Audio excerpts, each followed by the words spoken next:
You know, these days with coronavirus going all around the globe, we are all buying more and more things online. And on Amazon in particular, when you go online and you're buying something, if you notice over under the add cart button and buy now button, there's a thing that says sold by and then has some kind of business name there. What's that all about?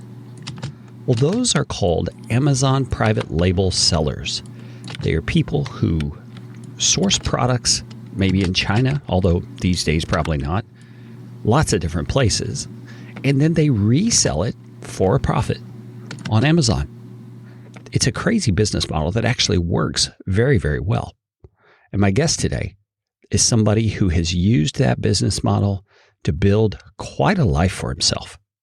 But he wasn't always the successful business person that you're going to hear speaking to you today. And since he used to play in a rock band as a guitarist, thought it'd be fun to put the story of his life to that kind of soundtrack.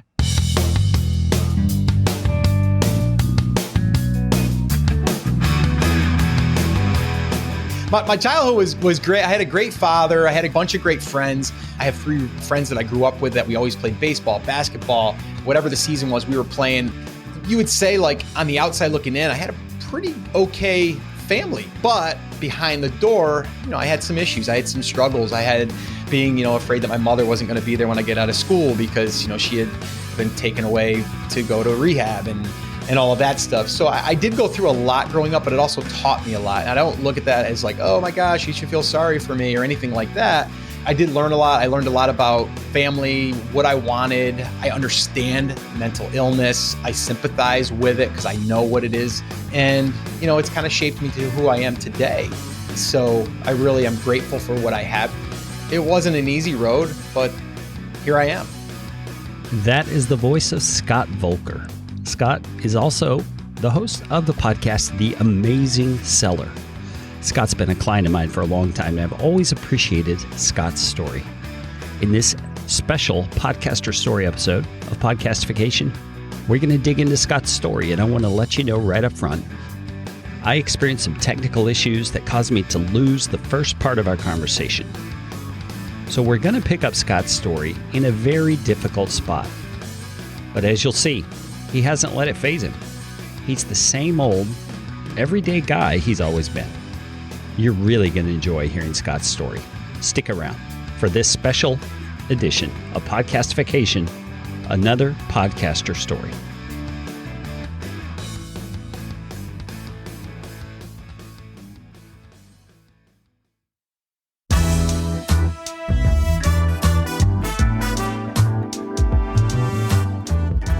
Way back in 2003, 2004, an amazing new media technology was developed.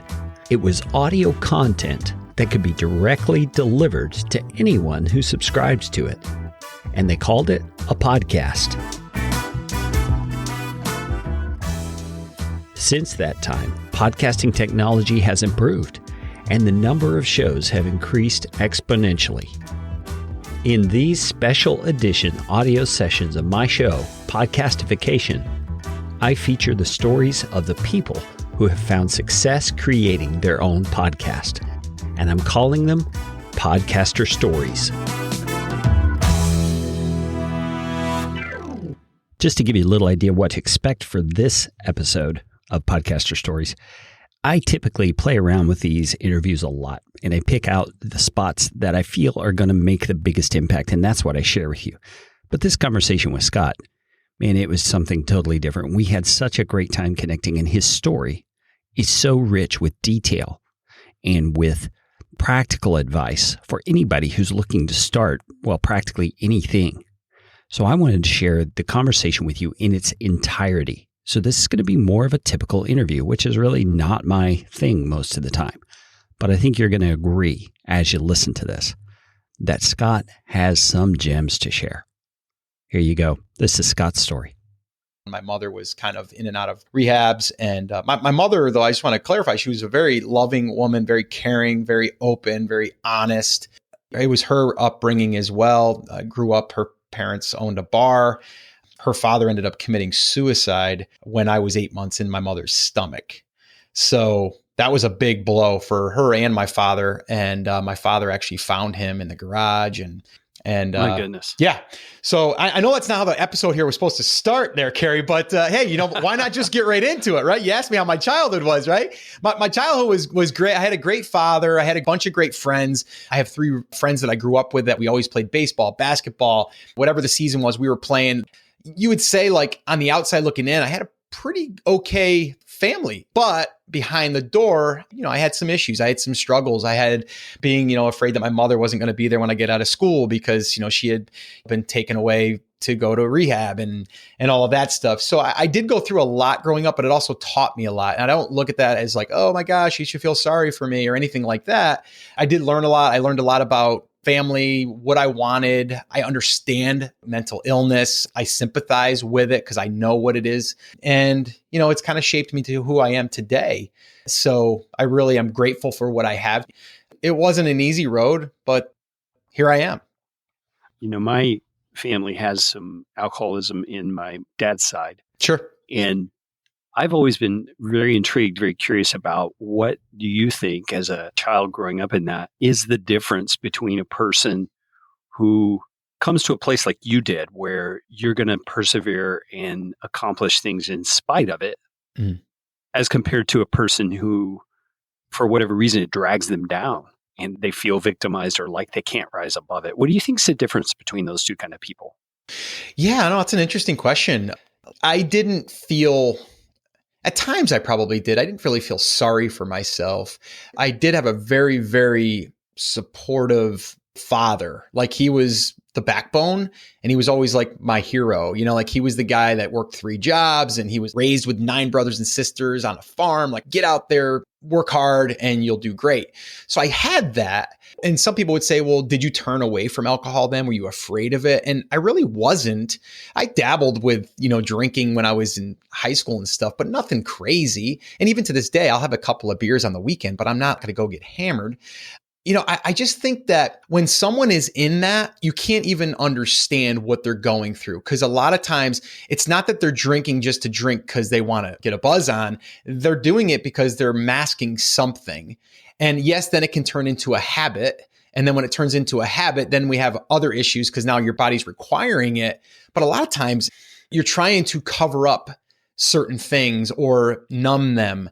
And I didn't really have those. As much as I went through, I didn't want to numb it. I wanted to have kids. I wanted to have a wife. I wanted to have my own house. I wanted to have stability.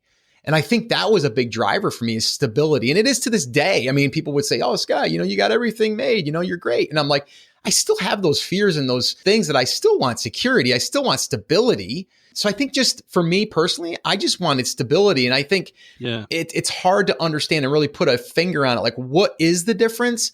The difference is I did have good people in my life that did support me and did make me feel as though I could achieve certain things. And one of those people was my father. Yeah. Even to this day is a big promoter. My wife has been a huge promoter. I got married when I was 21, so I was a kid. I mean, I give a lot of credit to my wife because she's a huge promoter in me getting out there and believing in myself. So I think it's a lot of times just surrounding yourself with like-minded people that can help and support you and rise above it. Again, if I stayed in that environment, if I went down that road of like drinking and drugs and all that stuff, I probably wouldn't be where I am today because I would have fallen into that. So I think it's me too. It's that turning point. Like, where was it? I don't know. But I just feel like the difference is the people and your decision in your own mind. Like, what do I want out of life? And believe in that. I get that. I really get that. And I think sometimes the instability growing up drives us to want stability. So for the right person, the person who's wired to take the reins in their own life, they do that. And it sounds like what you did. Yeah. So I know one of the aspects of your story is some construction or some manual labor in your background. Why don't you tell me a little bit about that season of your life? Yeah, well, my father, like I said, he grew up on a farm and he was actually glad he got drafted. He got drafted in the Army and then he went to the Navy recruiting office and he said, how do I go in the Navy? I was just recruited in the Army. They said, and I'm not even kidding. And the recruiter said, he goes, you were here yesterday. So they basically signed his thing so he could go in the Navy versus going in the Army because he didn't want to be on the ground. He wanted to be like on a ship or something. So he actually got drafted in the armed forces. So he went in the Navy for 4 years. He was glad because he got off the farm. He was the last kid to leave the farm, and he felt guilty for leaving his father, but he had to go. He gets drafted. So he ended up doing that. And then after he got out of the service, he started to work for, it was like a linen company, driving truck. And then he got a job at General Electric, and he thought, boy, this is going to be the ticket. He got a good job. He was making good money at back then. I mean, good enough money back then for those times. And then he got laid off about 7 years in. He needed 10 years in order to get any type of, severance or anything like that. So he had to go start fending for himself. So he started a construction company with a coworker of his, and they started doing these odd jobs and stuff. And then they kind of shaped it into a window, door, and remodeling company. As I was growing up, I mean, I was probably 16 years old when that was starting to happen. And then I would get hired on the weekends to kind of do some grunt work and stuff. I learned about the trade a little bit, but not enough to where I was going to be a construction worker. And then I started working for a couple different companies out of high school. I didn't go to college. That's one other thing to point out. When I was being brought up, there was no talk of let's go visit colleges. Let's go figure out what you're going to do when you grow up. It was very clear. You're going to get a job. Yeah. So very blue collar. Oh, Carrie, I didn't have one conversation about college Wow. with my father, my mother. No one. Zero. None. There was no like, you got to go to college. You got to get a good degree. You got to, whatever. What do you want to do with your life? There was none of that. As a teenager, as a high schooler, say, was there any part of you that wanted your parents to bring up college to help you think about that possibility? Or was it just totally not on your radar? It wasn't even on my radar because I wanted to get out of school so fast, Carrie. I didn't like school.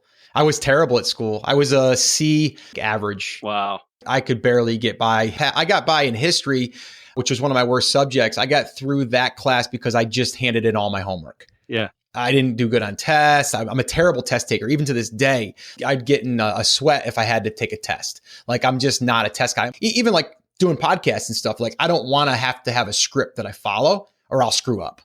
Right. So I'm just off the cuff kind of guy, and tests, they kind of get me all, in a panic. So yeah, I just wanted to get out of school. And now if my father was to push me a little bit, I probably would have started thinking I should, because he's telling me it's the right thing to do. But that wasn't it. It was like, you're going to get out there, you're going to learn a trade, and you're going to go out there and make a living. And that's what you're going to do.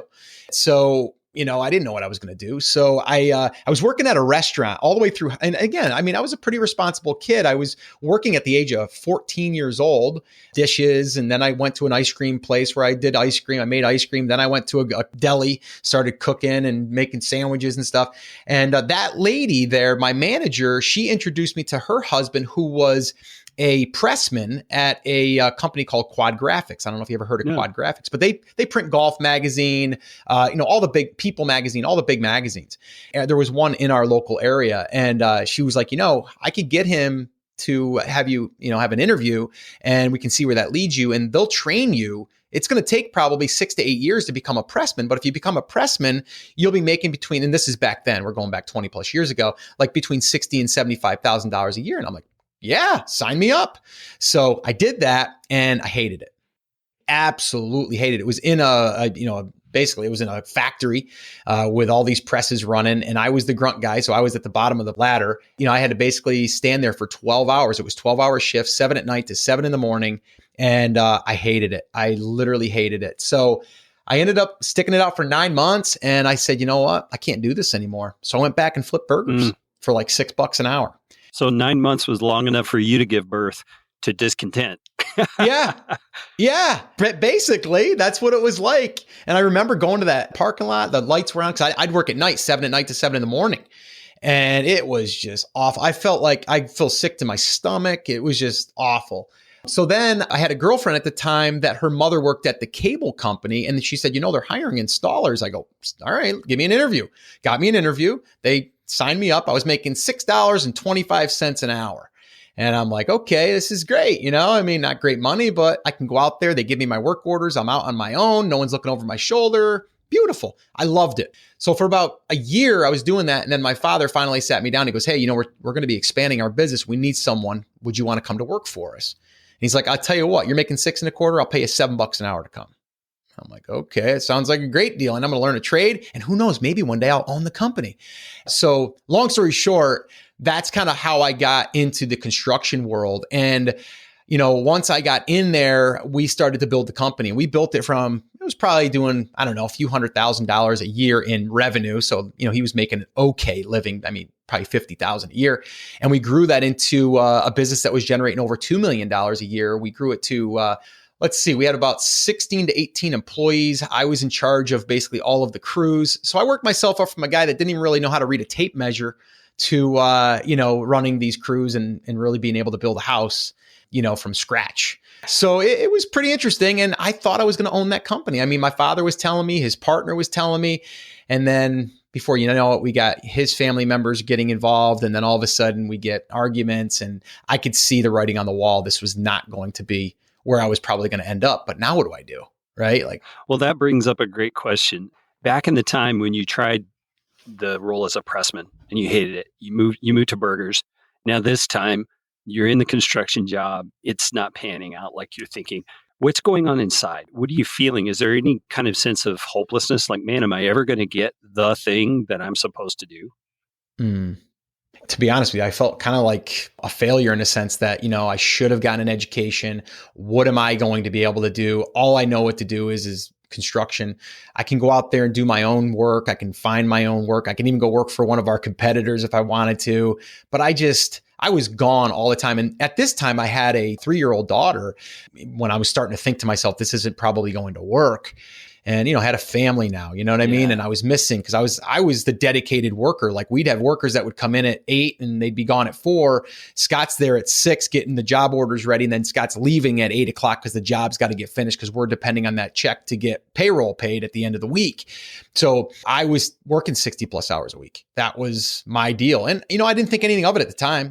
I kind of enjoyed like getting up in the morning, getting my coffee, going to work, and I was busy, but I also felt like, man, there's nothing else that I can do to be successful or to be able to have that freedom to be able to see my daughter and, getting home at night and then her going to bed. It was like, that's all I seen of her.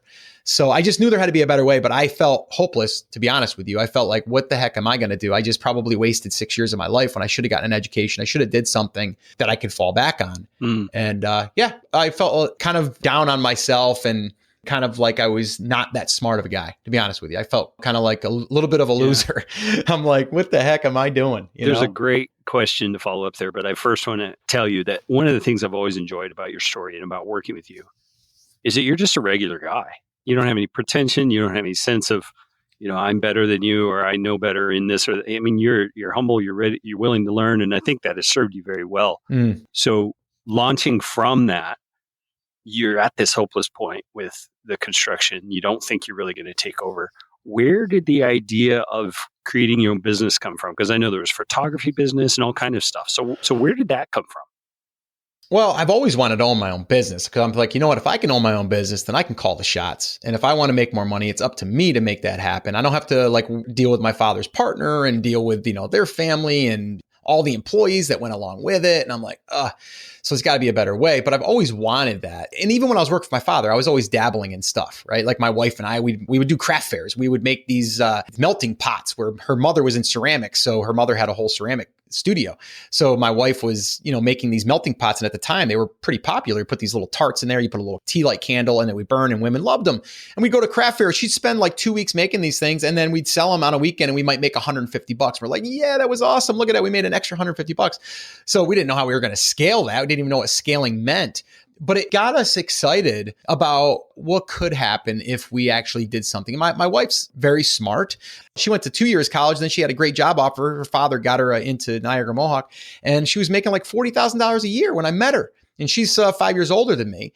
So I was like, what are we going to do? We're going to cut that out of there. So we ended up saying, you know what? We want her to be home with the kid and all that. So I ended up putting all that strain on myself, but I knew that we could do something together. I just didn't know what. She was always creative. So I remember I was sitting in the dining room. And actually, by the way, a little side note here, I built my house on a piece of property that her father gave us. Her father passed away at 56 from cancer. And so he left us a piece of property, just a blank slate. And we went ahead and we said, you know what, we're going to build a house on it. And so I wasn't busy enough or anything, working 60 plus hours a week. So I decided I'm going to build a house.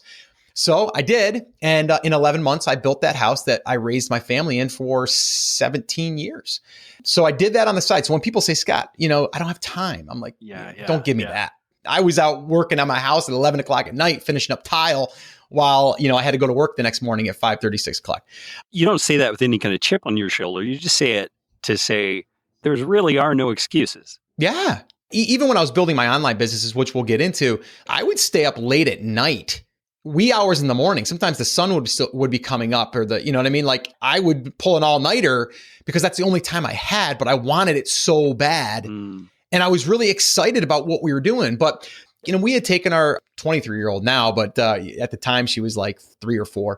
And we took her to get pictures at this very high-end place. I mean, we went to Sears and JCPenney and all those, but this was more of a high-end place. And I'm like, we can't afford that. My wife's like, well, they're giving you a free 8x10 and they'll give us that. We'll just go in for the 8x10. I'm like, yeah, okay. So we ended up doing it and it was a terrible experience, but the pictures that they created were great. And so my wife says to me, she goes, we could do that.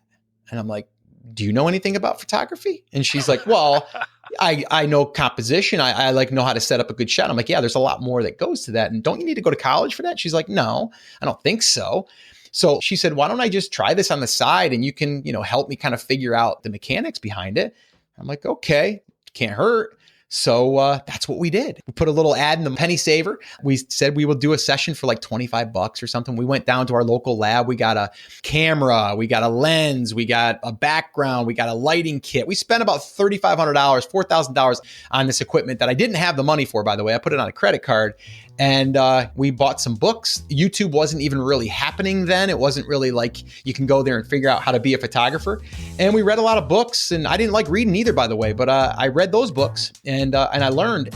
Yeah, we started that with barely anything. And then we turned that into a 6-figure business. And I left my job. I told my father I was going to leave the company. He was actually excited for me. Yeah, and then we built that business and that freed us from me having to go to work every day. That's how the photography kind of happened. I just love hearing other people's experience, how they got to where they are, because there's so many valuable lessons that are just packed into the experiences that they've had. And in working with probably over 300 clients to date, we've seen the same thing. We get to experience the background of their story, but also the efforts they've made and the things they've tried and failed to make their podcasts in particular successful or not so much. I try to pack these lessons in bite-sized chunks into our Podcast Optimizer email series. You can find it on our website. There's a great big opt-in right at the top of the page at podcastfasttrack.com. I would love for you to benefit from all the things we've learned over the years. Okay, that's it. Back to Scott's story. That's really incredible. So you build this business up to a 6-figure cash flow for yourselves. As you're doing that, I've talked with many photographers before. I know there comes a certain point where the bandwidth issue comes into play because you only have so much time to go shoot photo sessions and weddings and whatever you're doing. So talk to me about that tension when you started feeling that and what were you thinking at that point? And you're absolutely right. Like I remember, I can still see myself standing in my kitchen, the house that I built, standing there. And the first day I didn't actually have to go to work for my father's company. It was weird, but it was also so awesome. I'm sitting there, I'm looking out the window. We had this massive field, about 2 acres. And I was just sipping my coffee and I'm just like, phew, this is amazing. Right. So it was awesome. We drove our kids to school every day. We picked our kids up together every single day, every event. It was just awesome. But then, and everybody always says, well, if I could just get there, everything will be perfect. That's what I thought. Then all of a sudden we started growing the business and then you start having those growing pains, right? Then there's only so many time slots in the day that you can do. And then people cancel. And then you are depending on that money to come in and it's not coming in. And, the lighting issue, we had, nighttime sessions because that was the best time to do shoots, but then it would rain or it'd be humid or whatever. So we understood that there was only so much we could do to scale this business. And people were coming there for us. They weren't coming there for just a random photographer like Sears would hire, right? They were coming there for Scott and Lisa to make the magic happen. And we would give them a devoted hour's time and all of that stuff. But we knew we couldn't scale it. There was just no way we were going to be capped at what we were making unless we did other things. So that's when I started to, behind the scenes, I started to dabble a little bit with some online marketing and selling some stuff online. And we dabbled with eBay. And So you say online marketing. You mean eBay mainly, just trying to market your own things, or were you doing other stuff? yeah, I did build my own Flash website back in the day when Flash was a big thing, right? Remember Flash? Yeah. Yeah. So I remember building a website because I thought that website was going to really drive more sales and traffic and everything, which I spent so much time learning Flash and Dreamweaver and all of those programs. And again, here's a kid that barely passed high school, but I learned all that stuff very well. And one thing that I did do is I learned Photoshop early on. And that opened up some opportunities for me because then I had people that wanted me to do custom work for them, like custom restoration or custom cards or invitations or anything like that.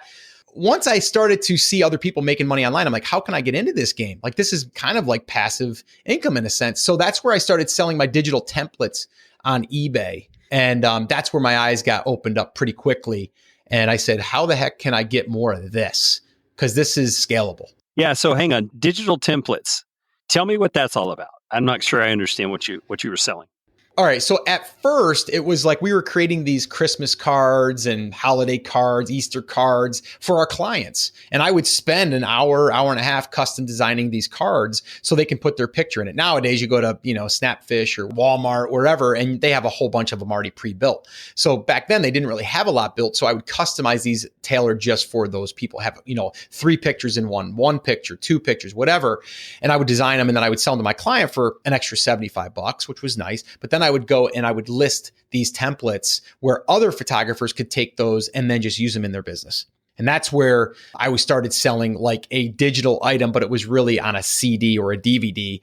So that way people could buy them and then use them for their own business. So you were resourcing other photographers, essentially. You're becoming a service provider to the service provider. Exactly. And then we also started to say, well, wait a minute here. We're spending a lot of money on our sets. I mean, we would spend $2,500 on a hand painted canvas background because we wanted something new for every holiday. And it would be worth it because people would come from all over. But then I'm like, how can I leverage that? So I would take pictures of our set and then I would sell those to photographers and I would show them how they could superimpose by shooting, a subject on a white or a green screen and then cut that subject out and then place them in the image as if they were shot in that image. That was my next venture that turned into a full-time business that was a 6.5, 7-year run of doing very, very well online and just totally opened my eyes to what is possible out there. Wow. And so this was all pre-Amazon label sales. So you had, so to speak, a digital business and career for 6 to 7 years. Yep. So you knew it could work. And then what happened in your mind when you started hearing about private label sales? I had dabbled in eBay. My wife and I found some old bridges, not old, they were new bridges. They were cedar bridges that you would put in a garden. And we were like, I wonder if people are buying them on eBay. And we looked and people were spending $140, $150 on these bridges. Wow. And they're like a 4-foot bridge that were all compacted into a box. We could buy them for $30. So loaded up the minivan with about 20 of them and we listed them and holy crap, they were selling. So we put our kids through private school with those bridges. Wow. So you just kept buying more and kept buying more. Yeah, until they didn't make them anymore. And then we were out and then we didn't know anything about sourcing or anything at that time, Yeah. And the funny thing is we soon found that other people caught on and then just like a private label product is now, they'll just rip you off and start selling the same thing. And that's what they did. But then I'm like, well, how can I differentiate myself? Well, here's how I did it, Carrie. All right. I said, these bridges were coming unstained. They were coming in just a regular raw wood. I said, let me offer them in 3 different stained colors and I'll just stain them in the backyard and I'll put them back in the box. So that's what I did. I differentiated myself that way. And I had people buying from me because they were coming certain colors. No one else wanted to do that work. Yeah. But I did. I just, put them out in the backyard and took a couple hours and stained about 5-6 bridges and put them all back in. And I had a whole bunch of the cherry bridge and I had some of the walnut bridge. And we ran that out for a little while. We made some good money on that. That there was like the physical products kind of introduction to that. Yeah. That was your first step into physical products. And then Amazon private label came on. And there's this whole new world of sourcing things from other places and figuring out all of that. So I'm sure that was very intriguing to you, another shiny object. What was your first foray into Amazon private label? Well, I was hearing about retail arbitrage, basically flipping product. Everybody was doing it on eBay. Now they're just going to do it on Amazon. But Amazon, you could actually take that product if it was new and then send it in and have Amazon FBA fulfill it, fulfilled by Amazon. So I was like, man, that's beautiful. Like, because every bridge I was packing up, my wife and I were taking them to a FedEx place, which was about 20 minutes from our house. So I'm like, holy cow, that would be amazing. That's when I decided to look into the Amazon game. And I'm like, but wait a minute here. Retail arbitrage, it's good, but I got to go out there and find new product all the time. See, I got spoiled in the digital world where I'm like, I can create something once and then sell it forever. And it was very similar to even like my digital templates and stuff. Even though I spent, I don't know, let's say I spent a whole full day, an 8-hour day making new templates, I could sell them forever. And that was intriguing to me. I'm like, I need to work on more stuff like that versus just going out there and finding 10 of this notepad that people are buying and then 10 of this toy and then 10 of this. And then when they're gone, I got to go find more. Yeah. I didn't like that because I didn't really need that money at the time either. If I did, I would have went out there and hustled on that probably, but I didn't need it. So I was like, it's too much work. I got too many other things going on. Then I heard about private labeling and I'm like, okay, now you got my interest because now I can find stuff that can be sold and that Amazon's going to kind of let me know by the numbers, and then I'm not really guessing, and then I can go ahead and get into the game and then find something and then sell it over and over and over again. And I did that right out of the gate. I tested it with $5,000. I said to my wife, I'm going to give this thing a shot. I did it. It was a lot easier back then. It's a lot different now. That's why I don't teach it this way anymore. I don't tell them, just go out there and find a random product and start selling it because that's the easiest way to lose a lot of money and have a whole bunch of competition come in, and then you're going to be stuck with a lot of units. But 4 years ago, it worked. You get it up there, you'd sell it for a while. And I had some of those widget type products and they did okay. My first year did over 300K from just kind of experimenting with it, Wow, yeah. So, but then it changed very, very quickly, actually. And probably a year and a half after that, people started catching on. People like me that are talking about it, started to get more awareness to it. But actually, it didn't upset me because it actually made it where it was harder. And that actually was better for me. Because now I'm like, okay, cool. People actually got to do the work, kind of like the bridges, right? Yeah. I stained mine. They didn't want to stain them. If you do the extra work, you will be rewarded. Yeah. So now you're going to figure out what is it you can do to level up your game to be the guy that's got the market. So that makes total sense. Now, you mentioned there really where I want to go with this, and that is people like you talking about Amazon private label, and you decided to do that through a podcast, at least one of the ways. I don't know, maybe you did something before that. Tell me that story, how you decided on a podcast and why you decided to do it the way you did. Yeah, well, one of those entrepreneurs that's like, if I could just get the attention in a market, which I've done so many times, right? I did it locally with my brick and mortar business, with my photography studio. Did that very well. It's the same idea. I built a little email list of 500 people that were in my area that came to our studio, and I would send them out an email and let them know that we have sessions, and I would fill those. Attention, get people to know, like, and trust you, and then they will come back. And they will tell people, give them a good product. So then I did that with digital products, with my digital templates and stuff. And I built up the attention by giving people value and getting them to know, like, and trust, and then, give them products that they potentially would want to buy. It's very simple, but so many people don't want to do that work of getting the attention. And sometimes they just don't think they have the skill set to do that, which I think everyone has a skill set that they can teach or at least share. So as I did this a bunch of different times, everyone out there was talking about kind of like, go out there and, kind of game the system. And I'm like, I don't want to go with the gaming the system thing. I want to kind of show people what I did and kind of document that process. Now, I've been a follower of Pat Flynn for years, great guy, great family guy. And I just really respected the way that he went about it. He's like, I'm just going to give everything away. And eventually people will either want to purchase from me or go through an affiliate link or whatever, but I could help a lot of people. And in return, I'll probably get compensated some way, somehow. Yeah. So I'm like, you know what? I'm going to go ahead and start a podcast. Now, little side note, I started 2 other podcasts before this one that didn't really go anywhere. So tell me about those. Sure. I did one that was in fitness because I was 40 years old at the time. I'm 46 now. I did this program called Insanity. I was actually 39 and I got pretty shredded and it felt really good. And I'm like, okay, maybe I need to help guys that are over 40 get back in shape, or actually believe that they can get in shape, said, you know what, maybe I'll go out there and start a podcast on fitness and really tailor the men over 40. And I had a buddy of mine that him and I would kind of work out, not even together. He's in Arizona. I was in New York at the time. I'm like, we were kind of like workout buddies, but by voicemail and stuff. So I said, let's just hop on and talk about our own stuff. We did like 6 episodes, and then it was like, we just kind of lost interest. Then we got a couple hundred downloads, but it wasn't, I didn't see it as something that I wanted to do for a very long time, I guess. And I guess I dabbled in it and I kind of learned podcasting. I liked being on the mic. Little side note for people too that are listening. Like when I was growing up, when I was 17, I was in a heavy metal rock band. So I played guitar, I sang a little bit. So I've always wanted to be on stage. I kind of thrive in that environment. I get a lot of energy from it. So I think it's coming full circle because I am on the mic now, but just in a different way, Sure. Yeah. So I dabbled with that. I learned how to set up a feed. I learned I learned through that process. It wasn't a failure. And it was something I was doing as more or less like a hobby. And so then I said, well, what do I really like talking about? I really like talking about business. I like talking about this, what you and I are talking about. I just enjoy that. So I was like, maybe I'll just start a business podcast. So I tried that. Too broad. And I think I recorded like maybe 10 or 15 episodes. Didn't see really a lot of traction. I seen that I was competing with a lot of other people. It's a very competitive space. It's kind of a dirty space too, where it can get a little sleazy. And I'm like, I kind of scrapped that whole thing as well. So let me ask you a question real quick before you scrap that idea on me. Yeah. Why too broad? What made you think it was too broad?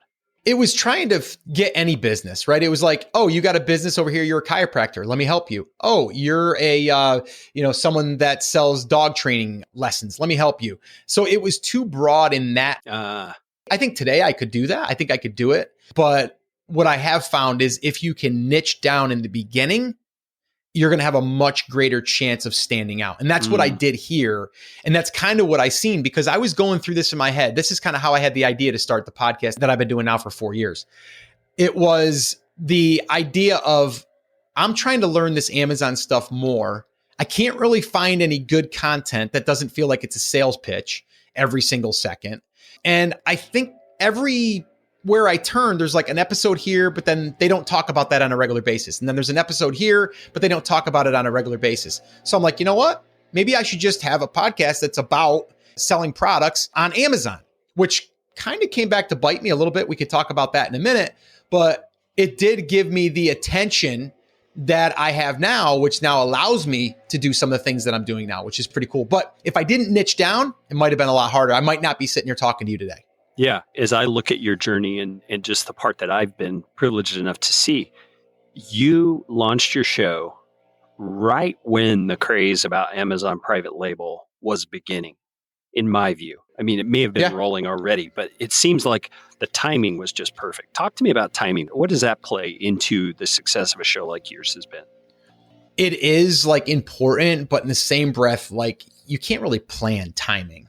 You can't. And that's why I think you have to play, right? You have to play where you want to play. And if I hadn't did the photography, I wouldn't have learned probably how to launch digital products. I wouldn't have learned about getting attention online, email marketing, and all of that stuff. But that stuff allowed me to be ready for when the opportunity came about. That's why I'm not really a big believer in luck. I think luck happens because you have been given that opportunity because you did stuff to get you, at the place where you received that opportunity. Yeah. Right. Yeah. So I think timing does, but I don't think you can sit around and wait for timing. I think you just got to move. You got to, like I always say, that Carrie, take action. Yeah. And I believe it because there's that effect from that action that you take that teaches you, it allows you to see what can happen. And then from there, you can make decisions, but you can also take that skill set that you learned from setting up the one feed for the podcast that I did 2 episodes before this one that allowed me to at least feel confident that I could set up a feed, right? Timing is important, but it's not everything. I think just getting out there and being very consistent with anything that you do over time. But I think niching down is really important. So again, if I was going to go hardcore into fitness, like right now, it would have to be like fitness for men over 40. Yeah. Right. It's not, and it might even be like keto, right? Like, it's like, you need to really just niche it down. The cool thing that can happen though, once that happens and you build up somewhat of a loyal audience, you can move wherever you want to move. Like I've done that in the past 2 years now. Like I'm not necessarily the Amazon guy anymore, although I still get said, hey, Scott, you're the Amazon guy. But it's now more the Scott helps people build an e-commerce brand and not just a go sell products on Amazon and build an Amazon business. You're talking about having to make a pivot when the niche that you've chosen is either too limiting to where you need to go as a business or is getting too flooded with competition, or is it both and? Yeah. No, it's a little bit of both. For me personally, I just didn't want to be known as just the Amazon guy. I'm like, wait a minute. I've been doing this longer than Amazon came on the scene here with all this private label stuff. I need to share with other people and other businesses what they can do. Like right now, like I haven't even touched on helping a blogger. Like if you're a blogger, I could take a blogger that's got traffic, that's getting some affiliate sales, and we can turn that into a private label business now because they already have the get attention in your market, build out content, build an email list, communicate with your audience, like all of that stuff. So for me, I was kind of limiting myself by saying like, I'm only going to cater to this one segment. But now I want to be able to help all businesses be able to leverage e-commerce, but also leverage the attention in the market and how to really do that in a non-sleazy way. Yeah, I love that non-sleazy way. There's plenty of the sleaze out there, isn't there? Yeah, I don't want to be a part of that. And like you had said earlier, you feel like you kind of learn who I am and you can't really hide from that. Like if people meet me in person, they're like, wow, Scott, you are exactly how you are on the podcast. I'm like, yeah, that's kind of how it should be, right? Like it should be. Yeah. I want us to be like, if we're hanging out having coffee, I don't want it to be weird. Like you're like, oh, you're not really that guy. Yeah. It's important to me. I appreciate that. I so appreciate that. I think that's one of the beauties of podcasting is the intimacy of having your voice right in someone's ears. Absolutely. Enables you to build that kind of a relationship. So talk to me about the success you've received in your businesses that you attribute directly to your podcast. What has podcasting brought to you that would not have happened otherwise?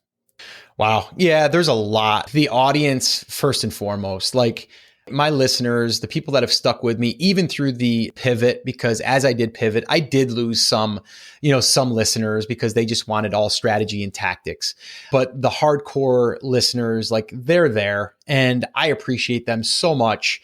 And forget the money that's been made through the podcast, just the people that I've met has been just incredible. Like when I meet people in person that are either at an event or just wherever, a meetup, they're just good people. And I'm just honored to be able to do that.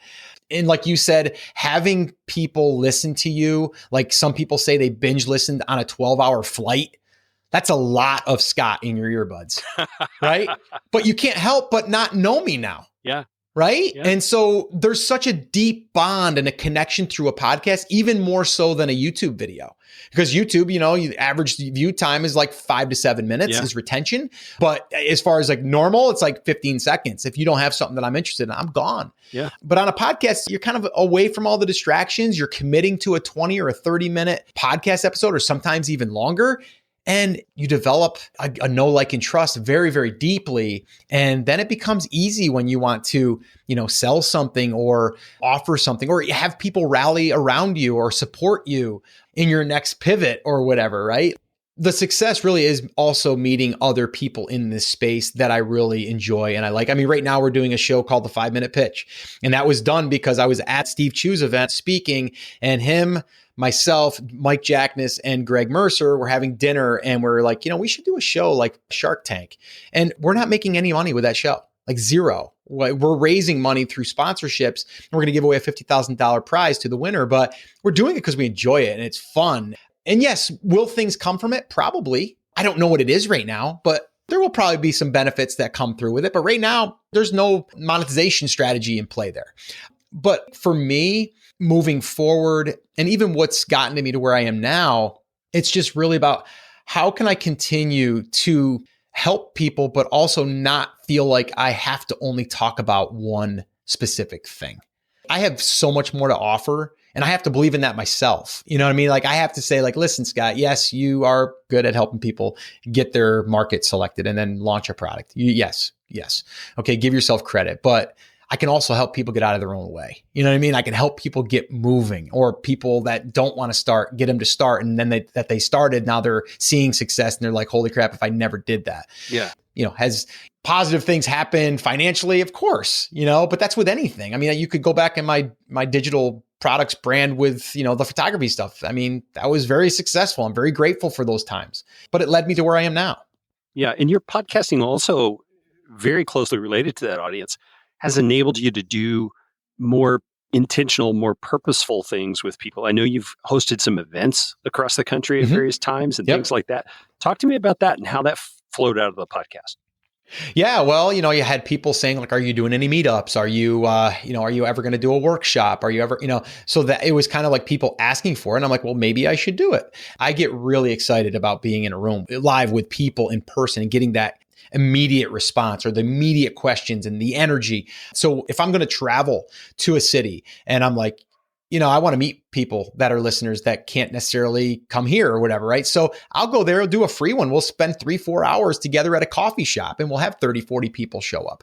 That type of stuff is really cool. And then, I've done some smaller events, paid events where we do workshops and stuff to where, we have like 25-30 people in a room and we hang out for 2 days. And then since, just last year, we started an inner circle where there's 8 people in our inner circle. We're not accepting any new people at this time, but it's a very high level. We meet 3 times a year and we really work on their businesses, but these are high level, like 6 and 7 figure sellers. And that's so awesome as well. So I like to help people at all different stages of their business.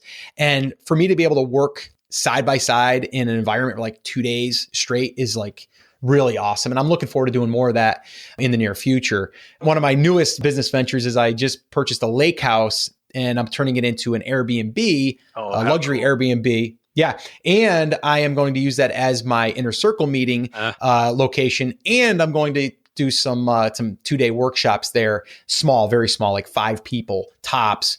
People will pay to be there, but the people that are going to be coming to those are businesses that are at that level. So, I'm trying to help people at all different levels of their business. Yeah, that is super cool, Scott. I think that lake house idea is brilliant. I've listened to plenty of podcasts where people are making Airbnb the backbone of their real estate business, and they intentionally buy properties near a resort or near a hospital or near, a college and just Airbnb it forever and make a killing. So it's really good. I mean, that's a whole nother venture, but and again, it's one of those things. I don't know really how it's going to do right now. We're in the middle of a full renovation. So it's going to be about another month and a half before it's even available. So it's a little scary. I got some money tied up here. I got, I got a little risk out there, but I've always had these little risks and they always kind of seem to turn out okay. Either I learn something and I get out of it, or, it turns into something really awesome and I ride it for a while, so it's a new experience. I'm excited about it, Yeah. So coming full circle, you started out talking about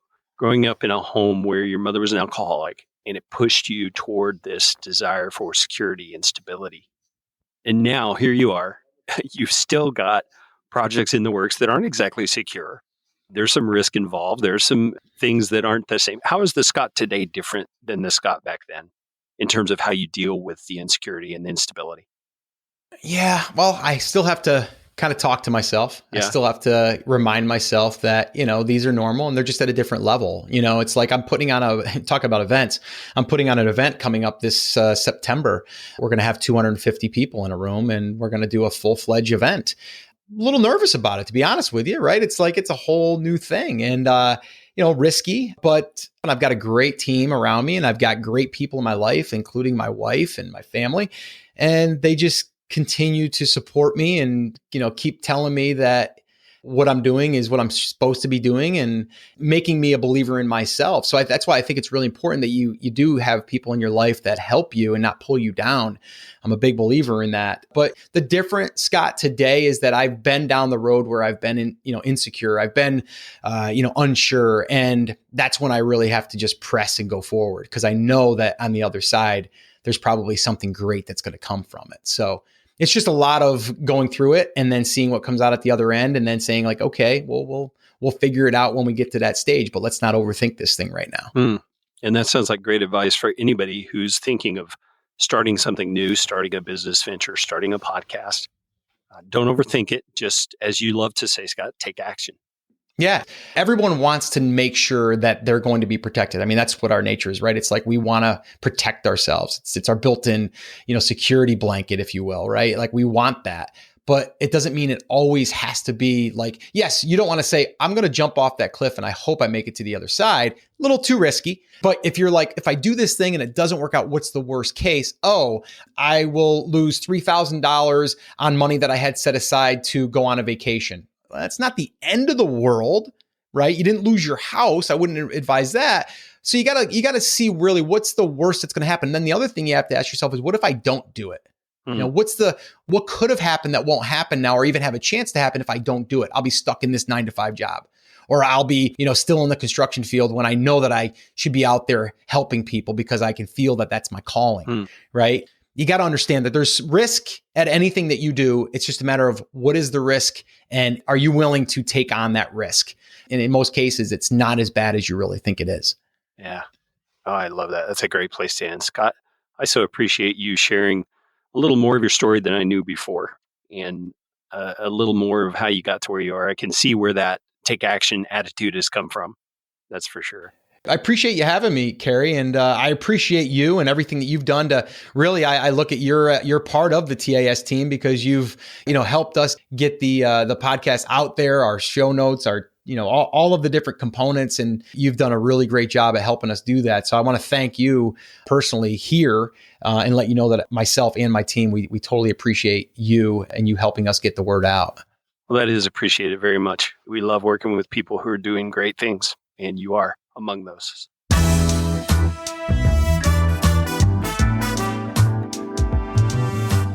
You can find everything related to Scott and the work he's doing at theamazingseller.com. An appropriate name, I think. And you can also reach out to our team for any help with your podcast production, organization, coaching, strategy, all that kind of stuff. It's just what we do. It's like candy to us. Hey, I wanted to let you know the resources that we used in this episode. This track that you're listening to right now is called Shaving Mirror, and it's by Kevin MacLeod. You can find it on incompetech.com. It is licensed under Creative Commons by Attribution 3.0 license. Also, that rock and roll sort of theme that was underneath the beginning of Scott's story is found on a website called Audionautics. And it's an incredible guy named Jason Shaw who puts all kinds of free resources there for people to use in projects just like this. Go check out Audionautics, and there is a little contact form there. Send Jason a message and let him know how much you appreciate what he's doing. I appreciate you. It's been a long time since I've had one of these episodes out, but, life's been kind of crazy. Been making money, trying to feed the family, and then this coronavirus thing hits. So I want you to know, I'm thinking about you. I'm praying for you. I'm praying for everybody out there that we will weather this storm and be better off for it in the end. Hey, thanks so much for listening to Podcastification and this special episode of Podcaster Stories.